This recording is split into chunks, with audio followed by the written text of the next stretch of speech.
Hi guys, welcome to my channel. यहाँ आप सीखते हैं इमोशनल इन्वेस्टर से रैशनल इन्वेस्टर बनना। क्या लोन लेकर म्यूचुअल फंड में इन्वेस्ट करना सही होगा? अगर आप ऐसा सोच भी रहे हैं तो आप स्पेकुलेशन की तरफ जा रहे हैं। आपका ऐसा सोचने का दो रीज़न हो सकता है।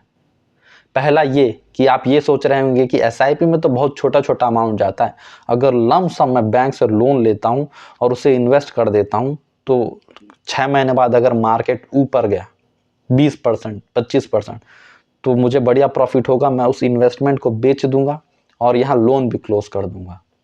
लेकिन समझ लीजिए ऐसा नहीं होता है।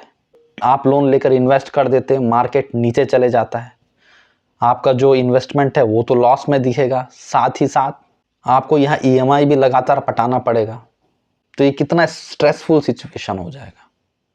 और अगर फिर भी आप जो सोच रहे हैं वो हो जाता है, मतलब मार्केट ऊपर चले जाता है 20-25% और आपको प्रॉफिट हो जाता है, आप बैंक का लोन भी क्लोज कर देते हैं और प्रॉफिट भी हो जाता है, लेकिन फिर आप पूरे तरीके से स्पेकुलेटर बन जाओगे और इसे आप बार बार करोगे और एक दिन ऐसा आएगा जब आपको भारी नुकसान होगा या तो फिर पूरा का पूरा इन्वेस्टमेंट आपका डूब जाएगा। दूसरा रीज़न ये हो सकता है, आप ये सोच रहे होंगे कि 12% में मुझे इंटरेस्ट मिल जाएगा बैंक से और 15% मुझे मार्केट से रिटर्न मिल जाएगा, तो 3% का मेरा प्रॉफिट होगा। मान लेते हैं आप 10 लाख का लोन लेते हैं बैंक से, 12% का इंटरेस्ट रेट है, 5 साल तक आपको ईएमआई पटाना है 22,200 रुपये का, और टोटल पैसा आपको जो बैंक को पटाना है वो होगा 13,34,000 रुपये। और ये लमसम 10 लाख रुपए आप इन्वेस्ट कर देते हैं म्यूचुअल फंड में। और मैं क्या करता हूँ, मैं डायरेक्ट 22,200 रुपये एसआईपी करता हूँ म्यूचुअल फंड्स पे। आपने जो लमसम 10 लाख रुपए दिया है उसका वैल्यू होगा 5 सालों बाद 19,25,000 रुपये। उसी जगह मैंने जो इन्वेस्टमेंट किया है उसका वैल्यू होगा 19,39,000 रुपये।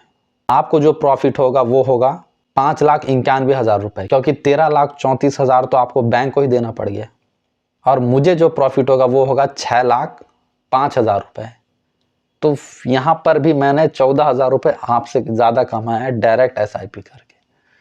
तो हमको ऐसा फील होता है, ये साइकोलॉजी, इंसान को ऐसा फील होता है, लगता है कि ये कर लूँगा तो ज़्यादा पैसा कमाऊँगा, ऐसा कर लूँगा तो ज़्यादा पैसा कमाऊँगा।